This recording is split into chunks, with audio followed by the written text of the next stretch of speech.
Happy Sunday morning.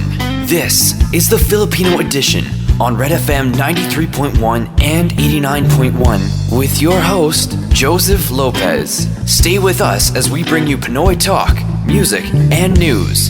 This is your program, your voice, your views. The Filipino Edition.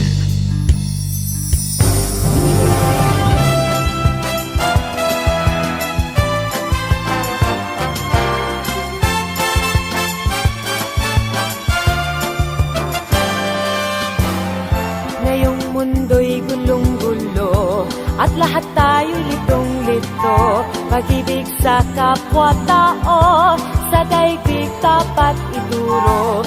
Kung bawat puso ay marunong magmahal, kapayapa at kasiyahan tiyak na makakamtan. Lahat tayo'y pantay-pantay sa biyaya ng may kapal. Lahat sana'y akbay-akbay, handang tumulong kanino man. Kung bawat tao ay marunong magmahal, anumang kulay o salita, tiyak makikiisa. Je t'aime, te amo, I love you. Watashi wa anatta o aishitemasu. Ichi dish, inibig kita, wa di. Paano man sabihin, ang mundo'y turuan natin, tanging lunas ang pag-ibig. Je t'aime, te amo, I love you. Watashi wa anatta o aishitemasu. Ichi dish, inibig kita, wa di. Paano man sabihin, ang mundo'y turuan natin, tanging lunas ang pag-ibig. Je t'aime, te amo, I love you. Watashi wa anatta o aishitemasu. Ichi dish, inibig kita, wa di. Paano man sabihin, ang mundo'y turuan natin, tanging lunas ang pag-ibig. Pag-ibig. Isang mundo, isang awit, isang sigaw. Pag-ibig.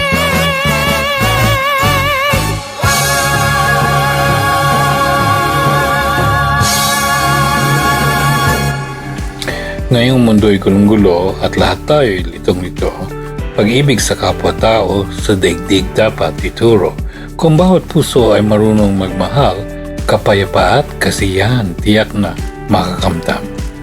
This is the Filipino Edition. I'm Joseph Lopez. Today, Paglalayag. Isang mundo, isang awit, isang sigaw, pag-ibig. Kabayan Auto Sales. BC's first Filipino auto dealership is open now in Surrey. Kabayan Auto's massive inventory features more than 200 cars from various makes and models, no matter if you have a good or bad credit. Our finance experts will get you approved in minutes. Visit us at 154th and Fraser Highway, Surrey, or call Rolando at 604-790-5310. One thing we've all learned from COVID-19 is that something small can spread quickly, like a ripple. If enough of us do our part by getting vaccinated, we can start a wave. A wave of Canadians helping each other return to the people and places we love. We can all help by getting vaccinated. Learn more at canada.ca/COVID vaccine. A message from the Government of Canada. You are listening to the Filipino Edition. This is your host, Joseph Lopez. As a broadcaster, I have produced video documentaries. I've seen hundreds of other documentaries, as I love, personally, information, heritage, and culture. This month, I saw Paglalayag, the Philippines to Canada journey film, the documentary. I was all ears and eyes throughout this hour-long plus documentary film. Paglalayag, the Philippines to Canada Journey is the story of migration and the lives of Filipinos in Alberta. Presented by the Filipino Arts Council with the support of Canadian Heritage and the Alberta Culture, Multiculturalism, and Status of Women. The documentary features the experiences of Filipinos, the Filipino pioneers, teachers, nurses, caregivers, temporary foreign workers, and their sons and daughters, the contributions and their achievements, and the importance of heritage with Filipino Canadians. It is a narrative of aspirations, sacrifice, reclamation, resiliency, and realization rather. It also features Filipino artists in music, dance, and poetry. So we have invited the director, the writer of Paglalayag, the documentary, Ida Beltran Lucila. And later, we will talk with some of the storytellers who are part of that documentary and the choreographer for the film, Jojo Lucila. Welcome to the Filipino edition, Ida Beltran Lucila. Hi, Joseph, and thank you for having us and to talk about the documentary Paglalayag, the Philippines to Canada Journey.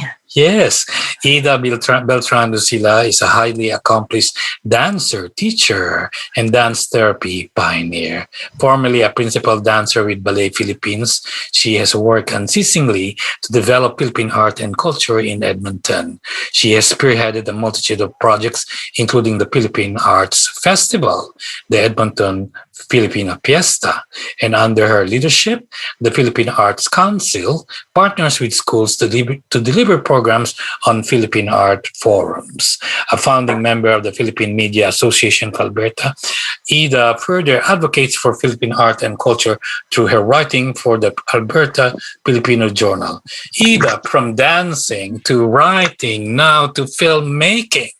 Congratulations. And it's your very first film, and it's a wonderful film. And I'm not saying that lightly because I'm interviewing you or because I'm Filipino. I'm a broadcaster. I've done documentaries myself, and I've seen hundreds, if not thousands, of documentaries. And I must say that your film Paglalayag is very absorbing. I thought I would get bored in the middle. Okay, but no, from start to finish, I wanted to find out what's going to happen next. So tell us first, this was done under the organization Filipino Arts Council. What is the Filipino Arts Council all about? Yes, so the Philippine Arts Council was established in 2016.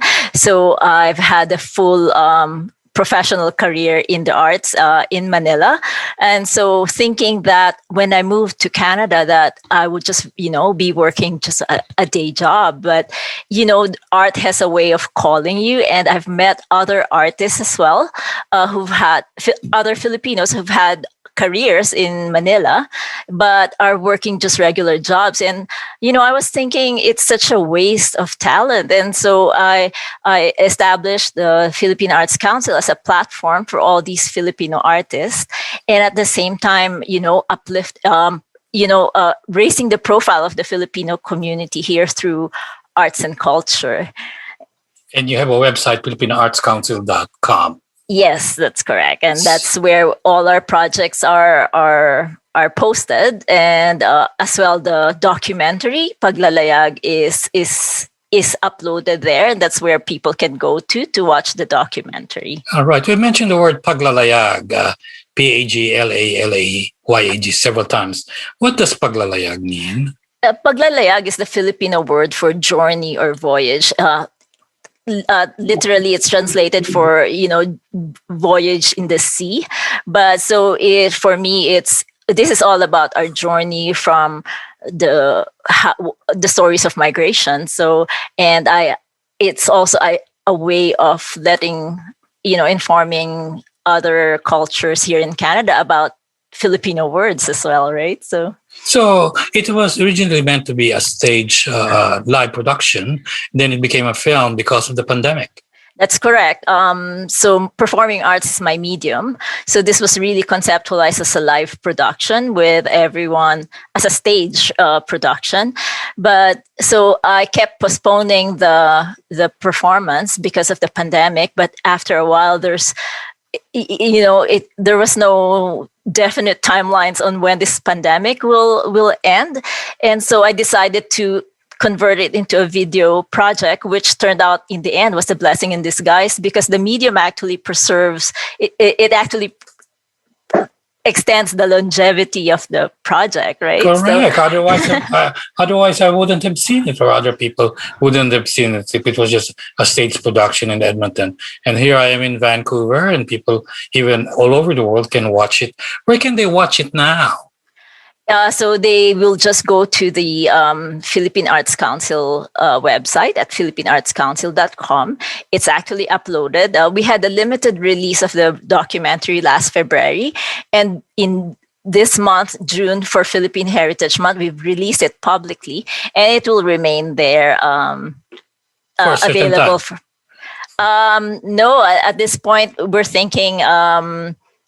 we'll just release it out there so people can watch it. All right, so there you go. If you want to see Paglalayag, the Philippines to Canada journey, it's an hour, 20 minutes plus documentary. It's available through the paglalayag.com website.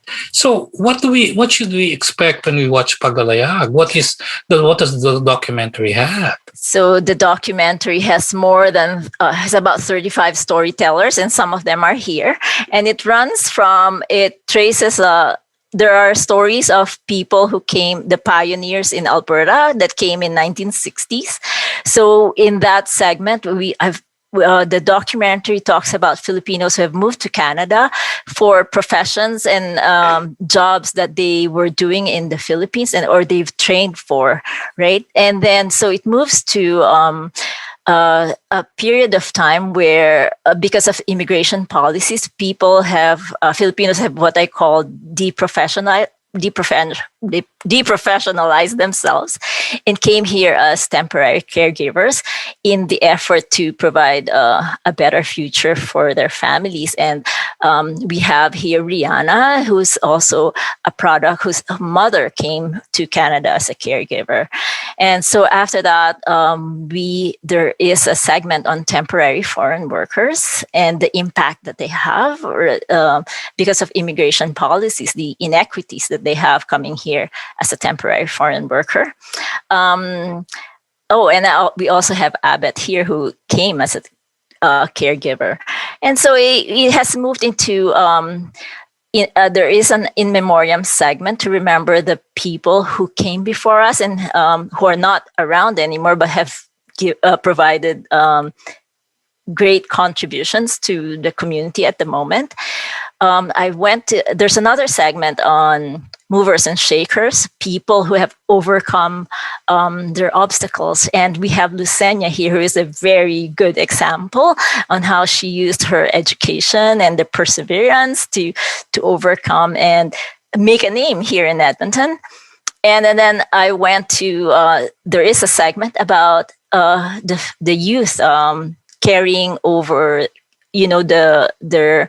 their role in carrying heritage, the Filipino heritage. And we have Adriel here, who was very articulate about what Filipino heritage means to him, especially he being Canadian born, right? So, yeah. Yes, that's a lot. And not only do we have storytellers, and we're going to be talking to them later, but your husband, Jojo Lucila, was also involved in giving the film documentary that emotional undertones with those dance. I particularly will pinpoint the dance by Keone Tan, who was very graceful and fluid when she was dancing to the music of Journey, sung by Kitpil Pasagui.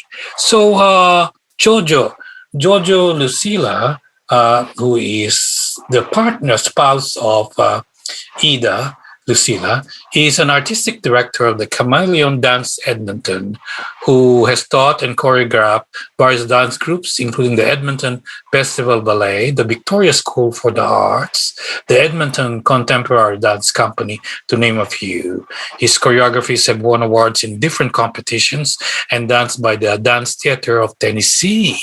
He was also the choreographer for Emma, the musical, which premiered in July 2018. Jojo, tell us, how did you came about with that fluid, graceful concept of dance to accompany the story and the narratives of the people who migrated to Canada? Well, going back, like, dance is our life back there at home. It's our bread and butter. We teach dance all over university, teaching people how to make dance and practically, and choreographers teaching them how to choreograph. So when we came over here, and then we started conceptualizing Paglalayag, as I mentioned before, both of us are like being a director, but it has to be one. One has to conceptualize and one has to execute the concept and everything. So it would blend. So, like I've said, dance is our language and everything. So with that said, so he gave me all of his ideas and everything, and the emotions and everything, and the music and the thing. It's just that putting movement into it is just my forte. So that's how it came up and everything. So we were telling them that we have to do something really different. It's a blend of singing and dance and doc interviews and everything, all of that thing, put it in together, and we'll have something that we'll be proud of to be sharing with the community. And that's what happened. So yeah, the emotions, you would see that in the documentaries, we concentrated on some parts, but it could, if it's like it would be like on a live in a theater, it would be more like the segment for the tribute. Can you imagine that? The tributes and everything. You put some dance on it and everything, things like that, with all those music, the paglisan and everything. All of those things, you blend it together. But again, because this is a documentary, you have to limit yourself on something, right?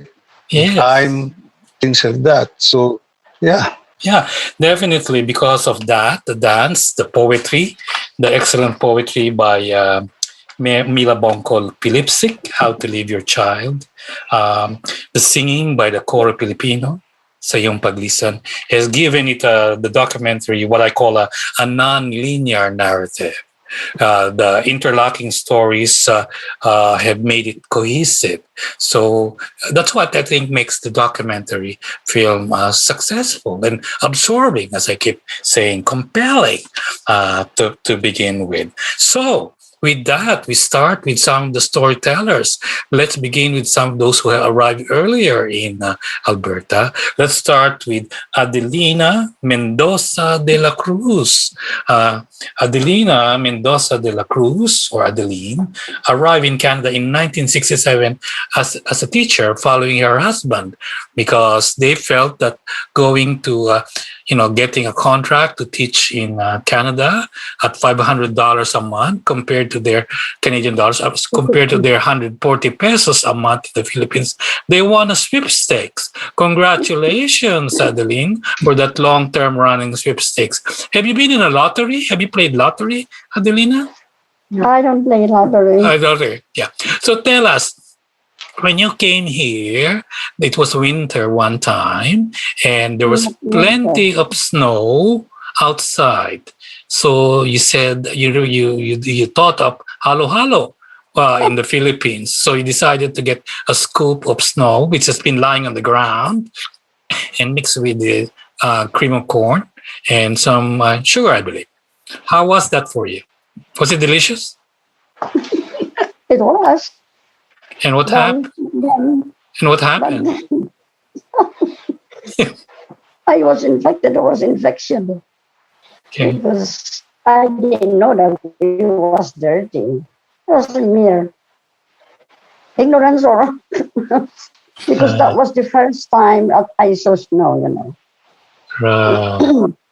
And how was your teaching experience those first few years? It was easier for me than teaching in the Philippines. Why? Because there, the principal or supervisor would come and sit at your back and observing you. Here, they didn't bother coming down. Oh. Yeah. So. For me, it was easier to teach here. I see. Yeah. And but the only difference is the discipline. You can discipline students in the Philippines, not here. You cannot even touch their back, not even a touch of whatever part of their body. You're not allowed to. Right. Yeah, I'm sure you have a lot of good teaching experiences, huh? It was a lot of patience anyway. Right. Yeah. I know. Stress, but then forget the stress because that's the job. We need the money, I know. I was a teacher in an American school for grade 8. And my gosh, grade 7 and 8 it's a very different. They change when they go to grade 9 and 10. But grade 7 and 8, the middle school is something else. Thank you, Adelina. Amanda in Toledo.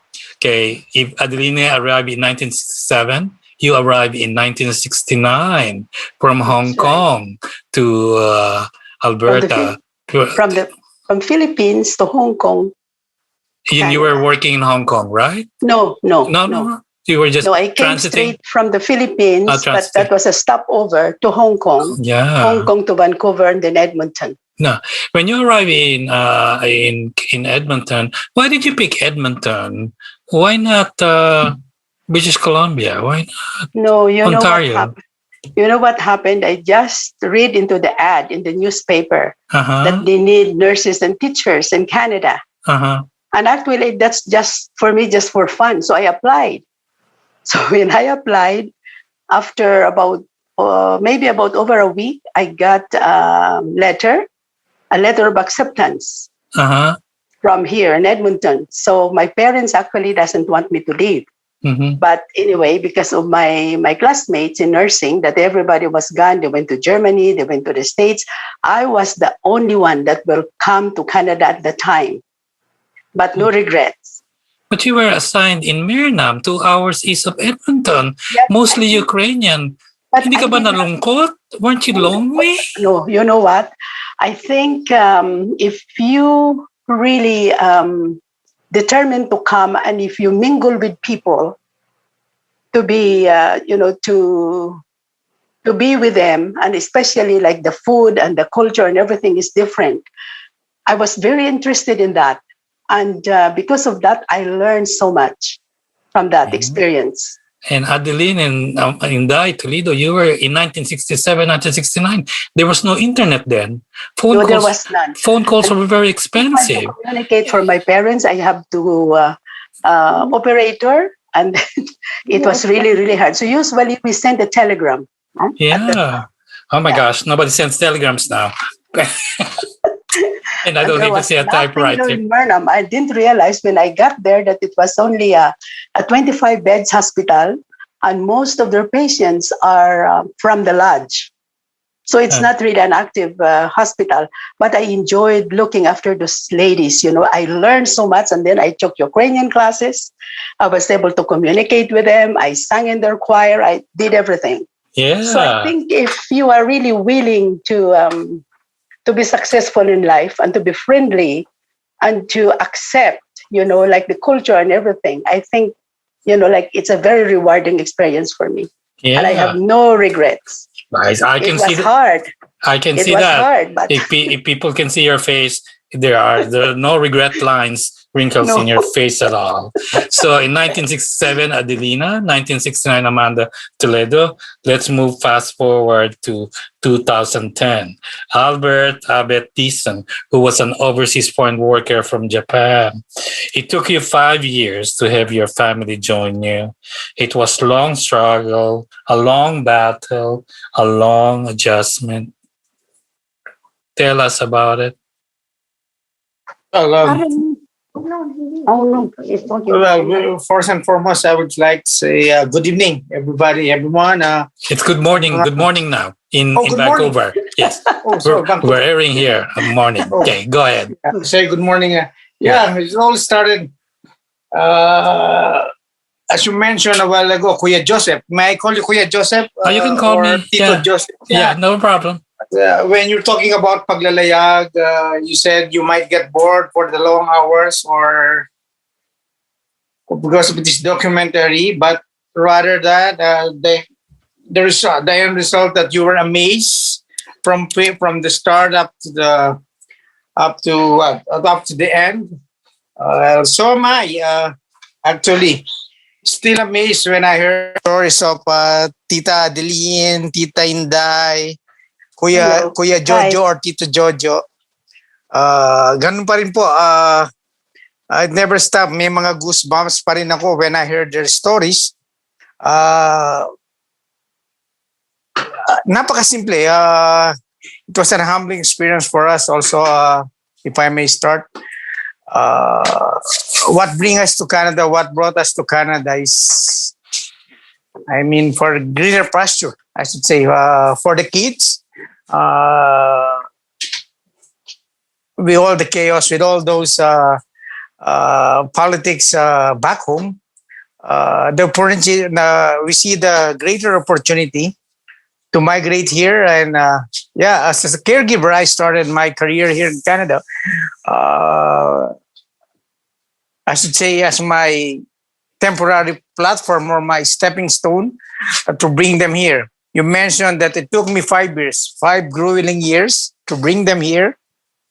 Blood and sweat po. It's my puhunan to bring them here. I know I can speak for everybody pagdating po with regards to the family. Anything. Sabi nga po ni Tita Inday, if you want to succeed in life, you will adjust yourself to the culture, to the food, to everything. I mentioned it po dun sa Paglalayag. It was when we joke around, when we kid around. Ito po ay hiram na joke, hiram na katuwaan namin. Kaya naman po yung trabaho. We can endure all the hard works. We can endure probably the cold weather of Alberta. Pero malagi po namin sinasabi, paano yung English? Yes. Yes. Kaya naman eh. Paano naman yung English? Kaya po, it is, for me, to God be the glory, all praises po sa mga pioneers here in Edmonton. Thank you for paving the way for us, youngsters here in Edmonton.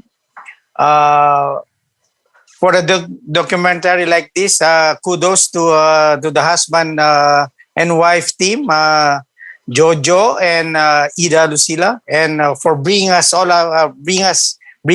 as to one. And thank you, Kuya Joseph, this stage, as the early stage. Thank you for bringing us closer and sharing all our information, all our stories worldwide, or I would say to every corner of the world, or to every Filipinos everywhere. Kaya nga po. Salamat. How's your wife and children? Have they adjusted? Do they like it here? They're all good now. Actually po, they're all in front of me right now. My wife is cooking adobo. Oh, okay. My daughter is doing studies, and the other two were playing their phone. All right. Thank you. Joseph, I'll just add on. It was not in the documentary, but Albert's story is like any other. He has double stories of migration because before he went to Canada, he was an overseas Filipino worker in Japan. So in fact, his children were born in Japan. So and then they went back to Manila, to the Philippines, and then had a hard time establishing their lives there because of the political career. So they decided to go to Canada. So he has double stories of migration. Okay. Thank you, Yeah. thank you, Ida. All right. Well, thank you very much. When we come back, we'll have more stories of people who migrated to Canada. In the meantime, we'll take a break.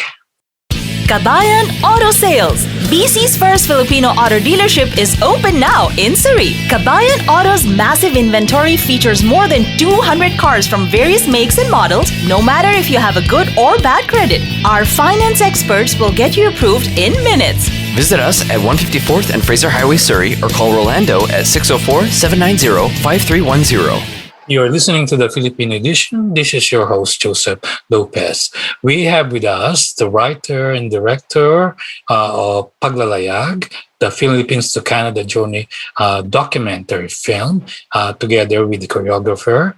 The writer-director is Ida Beltran Lucila, and the choreographer is Jojo Lucila, as well as the storytellers, the people who are featured. Some of them, there are more. There are like around 35, I believe. Correct me if I'm wrong, Ida. And we have some of them here with us. We were just talking to Adeline de la Cruz and Inday Toledo and Albert Thiessen, who came the first two ladies in the 1960s. And then Albert Thiessen came around more recently in 2010. Paglalayag, the Philippines-Canada Journey, is a film documentary that you can watch online streaming for free through the website philippineartscouncil.com. And I tell you, as a broadcaster, as a filmmaker myself, and having worked in production, mostly in the United States, I could say that unwaveringly, Paglalayag, the Philippines Canada Journey, is riveting from start to finish. I was surprised because usually documentaries involving immigration can be very factual and academic, but this one touches your heart. The way it was edited was instinctual. Whoever edited it, we know who edited it, did it with an emotional feel, because that's the way the audience will view any film, with emotions. And they did the editing instinctual, and the writing was just superb, Ida. So in 1994, actually, I skipped Lucenia Ortiz, went to 2010, but in 1994, Lucenia Ortiz migrated in the middle of winter to Edmonton, Alberta. She was an urban planner with a master's degree. And just like many immigrants, you were hoping to have that Canadian dream right away. But it never materialized. In spite of volunteering, we all say here, volunteer and you'll get the network and you'll get the jobs.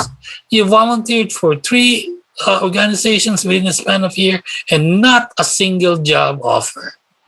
Sounds like the story of a lot of immigrants. Lucenia, what happened? What was the game changer? So like you said, my story is not that different from many newcomers with all our hopes and aspirations. And I'd say that the fault lies with the Canadian consular officer. When we were interviewed, he said, "Oh, you're do great in Canada. There's lots of planning jobs." But what he didn't tell us or tell me is that this profession requires licensure, of course, just like in the Philippines. But you can't get licensure if you don't have a 2-year experience in the field. And so it's a catch-22. And so I was getting depressed, actually, because I'll never get a job as an urban planner. So I decided to take the road less traveled, so to speak. So I said I will apply in a doctorate program at the University of Alberta. I said there must be something about a Canadian, something Canadian attached in your resume that can actually take you places. So I completed my doctorate in human ecology in 2003. And really, even before I graduated, it opened a lot of opportunities. I got offered teaching jobs, and then there were positions that were available to me. And so I did that until finally, after 15 years, by the way, I finally got employed as a planner with the city of Edmonton. I think until my retirement last year, I think the advanced degree really helped because at least for that particular position, they didn't really require a licensure, but they were looking at your, advanced education. And so, I think, like I said, the education was a game changer, and I never failed to advise many Filipino newcomers if you're getting, if you are having difficulty finding work with your experience and background, you have to level the playing field. And so you either change your career or get an advanced education, because that will really help you. And with that too, because I was involved in many different positions, it opened opportunities for me for many volunteer work. People recognize the work that I do, and so they always invite me to be on committees. And just this year, I finished my term as the co-chair of the first Alberta Anti-Racism Advisory Council. So, it's been good to me. It's hard work. 4 years in school, looking after 5 kids, and a part-time job it's definitely not easy. And I wouldn't advise people to do that. You really have to work very hard, almost not getting sleep. And you were co-executive director of the Multicultural Health Workers Co-op. You are a founding member of the Edmonton Multicultural Coalition, and you are now the president of the UP Alumni Association based in Edmonton. I remember when you said in the documentary that you were so embarrassed to tell your family back home that you were not working, and you were questioning yourself, what is my worth? What did I study all this for? Those are very touching, heart-rending questions that a lot of immigrants are asking themselves right now. And as you said, the advice is to level the playing field. Try to get a Canadian education. Try to get the network that you need in order to make yourself competitive. I wouldn't consider it level the playing field, but more or less adjusting to the HR norms of the Canadian labor marketplace, because I thought you've already leveled the marketplace with your degree. Your Philippine degree already made you up to the marketplace, but that's another story. For sure. Yeah. Yes. Another conversation. Yes. With people migrating, they brought their children as well, or some of their children came here. There was a caregiver, Mila Torrejon, who left her daughter, Ariana Torrejon, at the age of 5, and later brought her family with her. Rihanna, you grew up with a mother, and your father had to fix your hair. How was that? It was an interesting process for all of us. I basically grew up with my dad and my brother, so my dad only knew how to raise a boy at that point. So the first couple of years, he dressed me like my brother. I dressed in like cargo shorts and like the sando. And I think when I turned 7 or 8, I had my first crush, and then my dad realized I am raising a girl. So he called my mom in like panic, and he started asking her like, how do I do her hair? How do I talk to her about these things? And so it was really touching to see that he tried very hard for me, because I think deep inside I was a very like feminine, girly girl, but my dad just didn't know how to cater to that. So I think him learning how to do my hair, him learning how to support me in everything I wanted to do, that I think a female caregiver like my mom could have better been suited for, but she was far away. I think my dad tried really hard, and he took me to the internet cafe every weekend to do broken phone calls with my mom. It would always be like laggy phone calls, or her calling her sentence would come 5 minutes later, but he did his best, and I think I really look up to him for that too. Right. And at what age did you were you sponsored by your mom together with your brother and father to come here? When I was almost 11, so in 2010. I see. And now you are a business student at the University of Alberta. And Yes, you I are a passionate advocate for human rights. And you love to write, sing, and play with Microsoft Excel.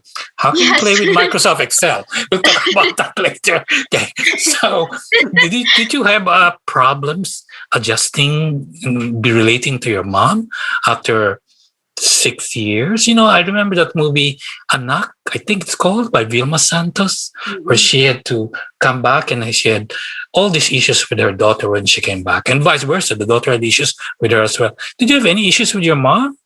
If you don't mind my asking, yeah? Oh, no worries. I'm very open about it, actually, in some of my articles that I write. But it was super awkward for us to transition, because the girl that my mom once knew was 5, and I was almost 11 when we came.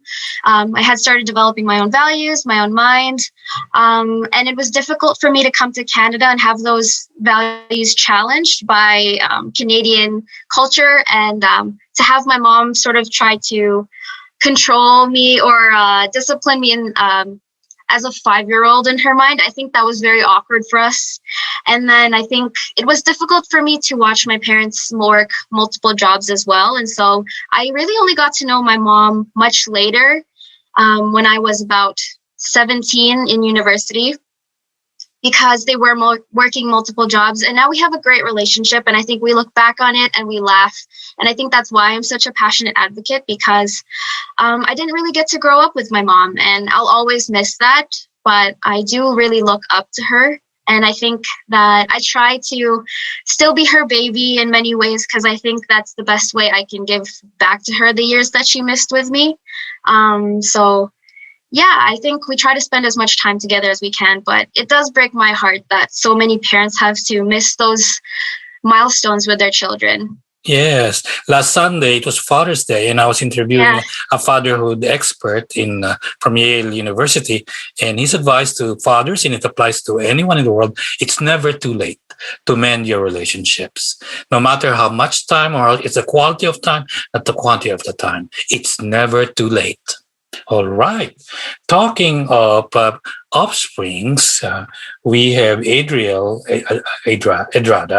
Adriel actually was born in Canada. So he is different from the rest in the sense that he was born here. He's active in the Filipino organization Tayo, T-A-Y-O, together in Achieving Youth Organization as lead of marketing and communications. And he's the podcast editor. So you're just like me, Adriel, of Mental Health Series. Adriel, are you still in college? I actually graduated in 2019 from the U of A.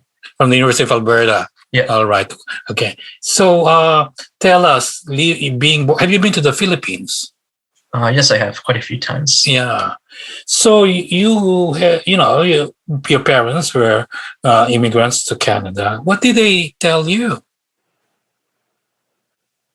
about the Philippines? About their culture, about their heritage? Quite a lot, actually. They always cook Filipino food, and always go to parties and stuff like that. Yeah, it's always fun to go to those parties because there's just so much food to eat. Yeah, and you will never forsake Ube, I understand. Yeah, ube ice cream. It's my favorite flavor. Right. So your parents mentioned to you that they will never leave or abandon their Philippine culture. What is heritage to you? Heritage is a lot of things. It can be food, your clothing, the language, even like manners and such like that. And why is heritage important for somebody who was born in Canada? For you, you're Canadian. You could easily be like others. I want to be Canadian.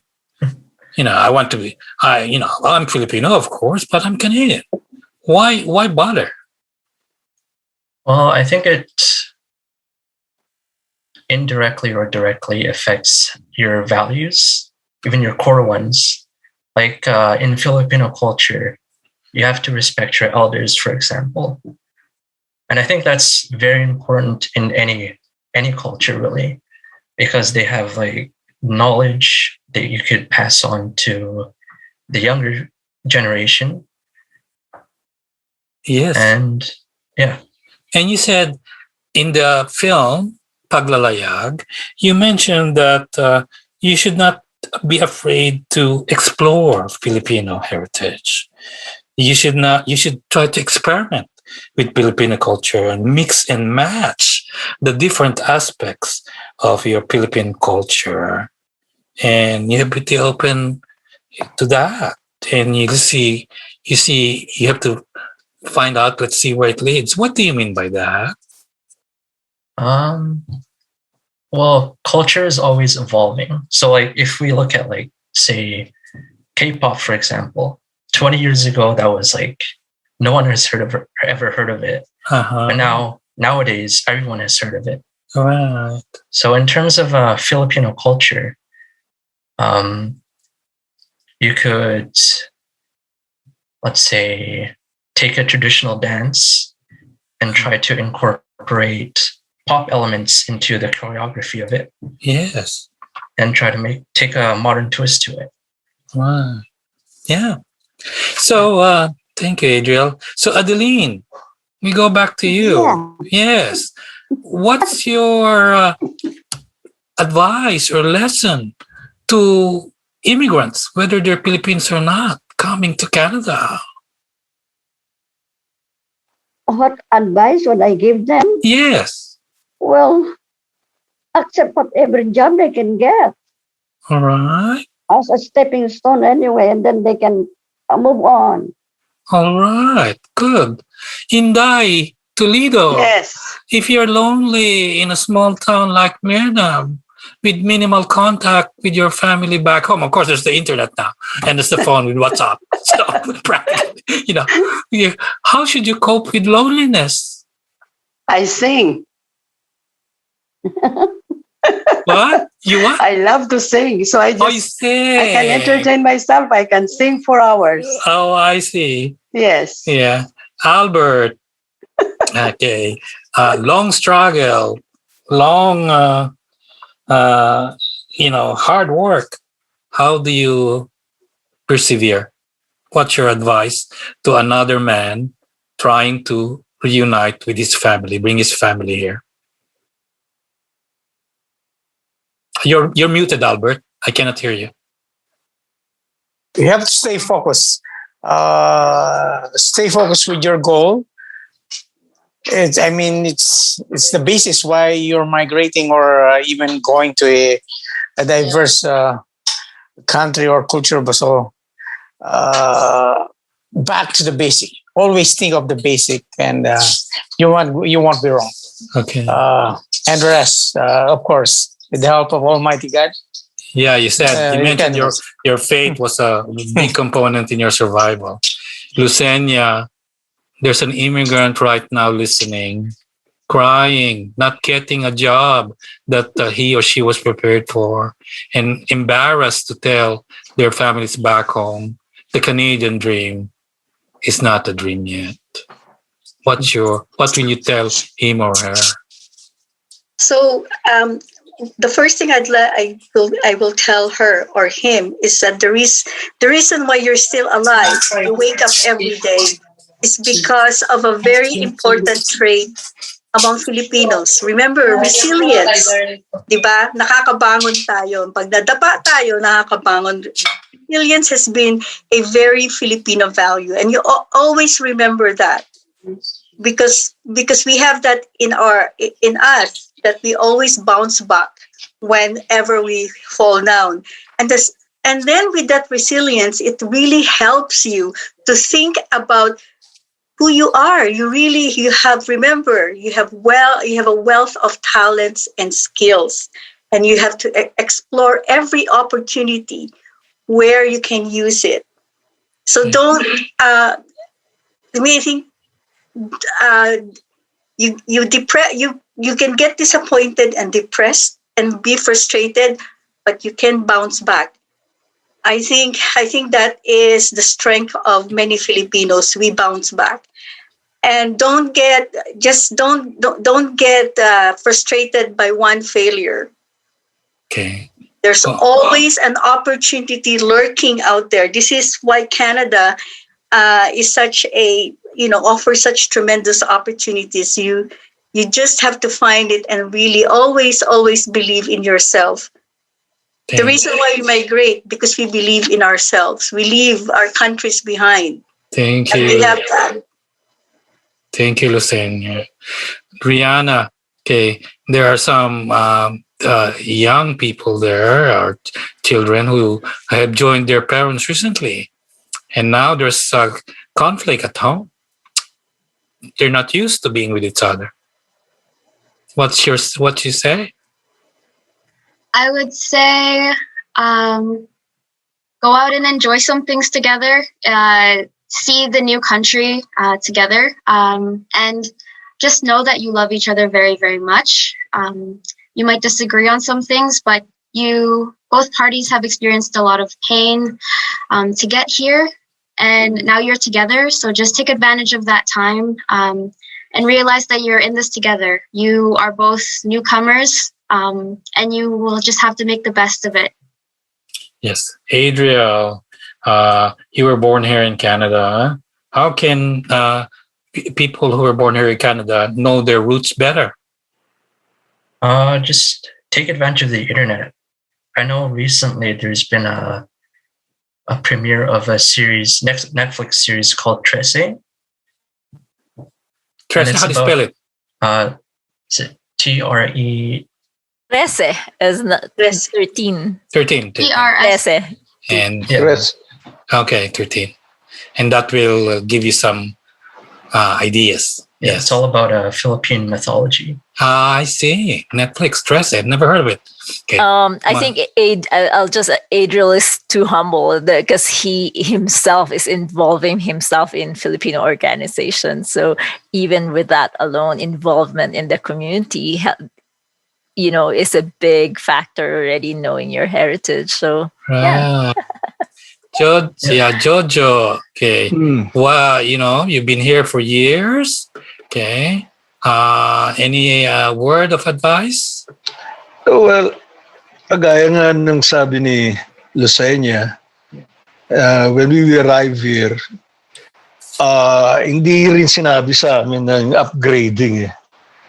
What they said is, your profession is in demand here and everything. Pagdating mo dito, kailangan mo it's going to put food on the table, and we're just alone here, So, but after a while, you think, like sabi nga ni Albert, focus.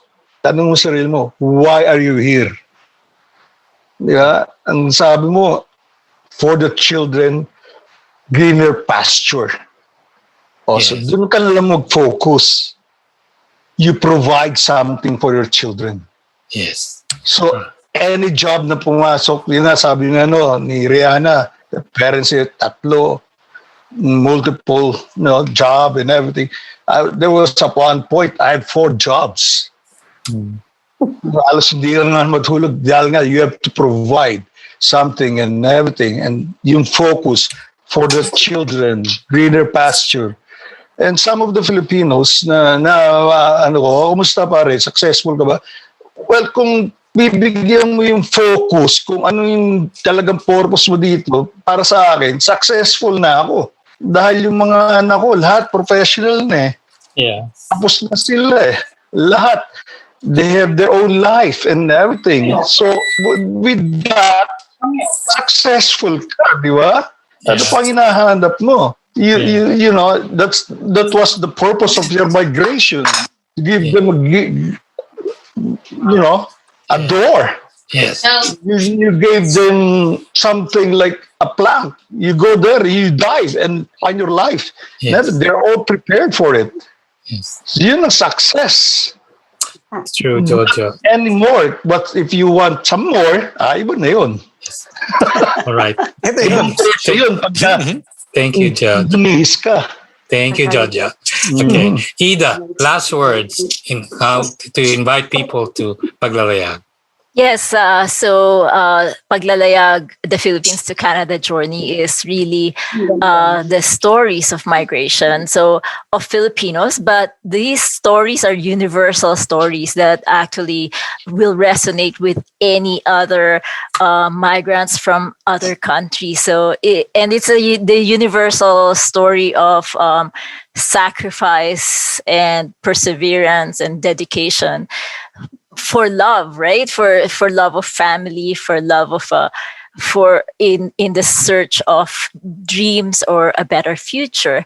And the documentary is also my way of showing people, especially Filipinos, we always look up to role models and hero celebrities. And it's my way of showing that, the people around you, they have stories, they have incredible achievements and difficulties that they've all overcome. Their thoughts are significant, their dreams are valuable. And so I want to show that these are the people that are around you who can help you when you're in another country.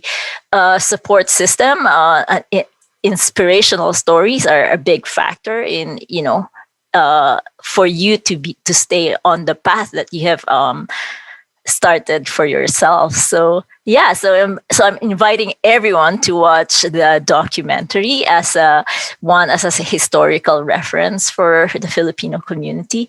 Second, it's a nice emotional story, the roller coaster of sacrifice, perseverance, and achievements, and hope for the future. So, yeah. Thank you very much.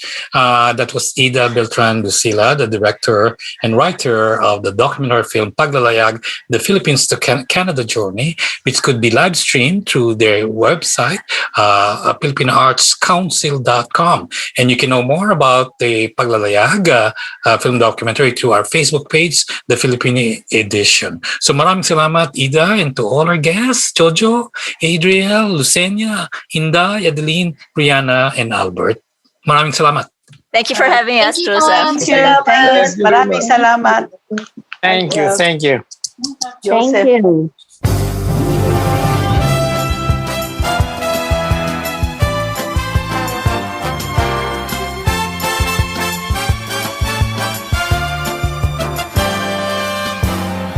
Ngayong mundo'y gulong-gulo at lahat tayo'y litong-lito. Pag-ibig sa kapwa-tao, sa daigdig dapat ituro.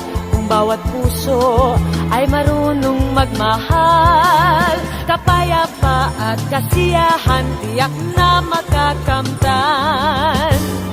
Lahat tayo'y pantay-pantay sa biyaya ng may kapal. Lahat sana'y akbay-akbay, handang tumulong kanino man.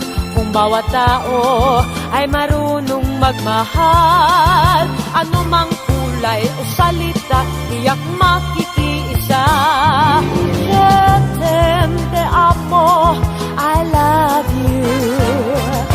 Watashi wa anata o aishitemasu.